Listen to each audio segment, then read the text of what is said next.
অনুষ্ঠানেও তার আসার কথা ছিল, কিন্তু অনিবার্য কারণে প্রশাসনিক ব্যস্ততার জন্য তিনি এসে পৌঁছতে পারেননি। কিন্তু একটি শুভেচ্ছা বার্তা তিনি আমাদের পাঠিয়ে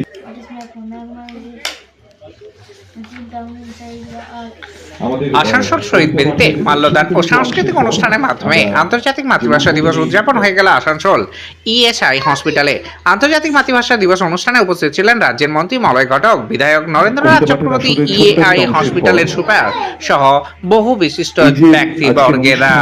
আপডেট পাস করা নিউজের জন্য গুরুত্বপূর্ণ অংশ এই যে ভাষা শহীদ স্মৃতি স্মারক পত্রিকার যে প্রচ্ছদ সেটি তুলে দেওয়া হচ্ছে এবং সেটির আবরণ মোড়ক উন্মোচন হচ্ছে। আন্তর্জাতিক মাতৃভাষা দিবস উদযাপন স্মরণিকা 2025 ভাষা শহীদ স্মৃতি রক্ষা সমিতি আসানসোল।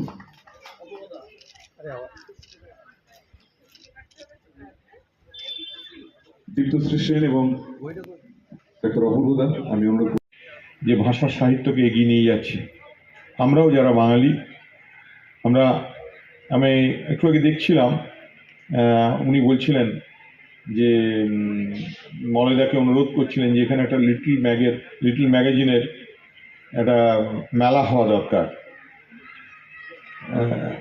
আমি এমনি তো বলে যে এমন কোনো বাঙালি নেই যে কৌশলে ফুটবলে পা ছোঁয়ায়নি আর যৌবনে 2 লাইন কবিতা লেখেনি, এমন কোনো বাঙালি খুঁজে পাওয়া যাবে না।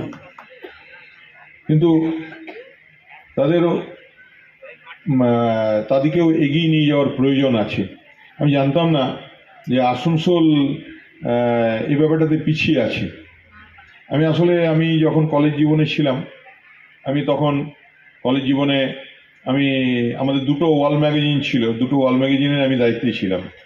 এবং তখন মনে আছে যে আমাদের কলেজে রীতিমতো মানে বাদ প্রতিবাদ চলতো, কার কবিতাটা বেরোলো না। এবং কবিতা বেরোনোর পর দূর থেকে লক্ষ্য করতাম আমার কবিতাটা কে কে পড়ছে।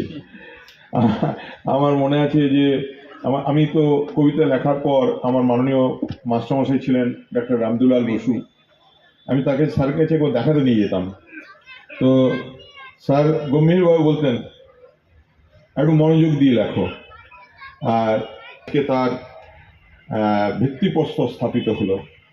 যেভাবে আসানসোল ভারতবর্ষের যেখানে যেখানে বাঙালি আছেন তাদের হৃদয়ের মানচিত্রে প্রথিত হলো আজকে আসানসোলের নাম।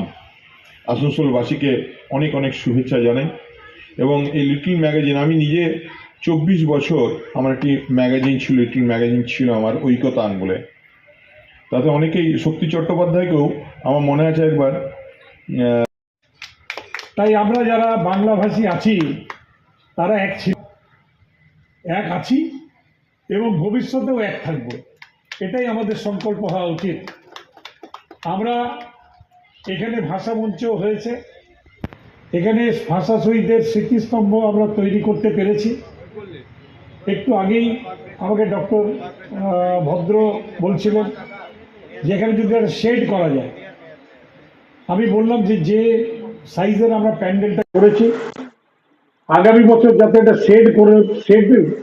শেড তৈরি হয়ে যায়, এই প্রসেস নিশ্চয়ই আমি করব, যাতে এখানে একটা শেড তৈরি হয়। আপনারা জানেন যে পাশের ঘরে একটা অফিস হয়েছে। আমি চন্দ্রশেখরকে এবং আমাদের সভাপতি, আমাদের কন্যাপুর হাই স্কুলের যিনি হেডমাস্টার মশাই সুরজিৎ বাবুকে আমি অনুরোধ করব যে সেখানে একটা অফিস করুন, সেখানে একটা লাইব্রেরি করুন, এবং দরকার হলে বাংলা ভাষাভাষী ছাত্রছাত্রীদের জন্য একটা কম্পিটিটিভ লাইব্রেরি করুন, যাতে সেখানে তারা পড়াশোনা করে WBCS, IAS, IPS এই পরীক্ষাগুলোর জন্য তৈরি হতে পারে। এবং তার জন্য তাদের পাশে দাঁড়ানোর জন্য যা প্রয়োজন আমি নিশ্চয়ই তাদের সঙ্গে থাকব।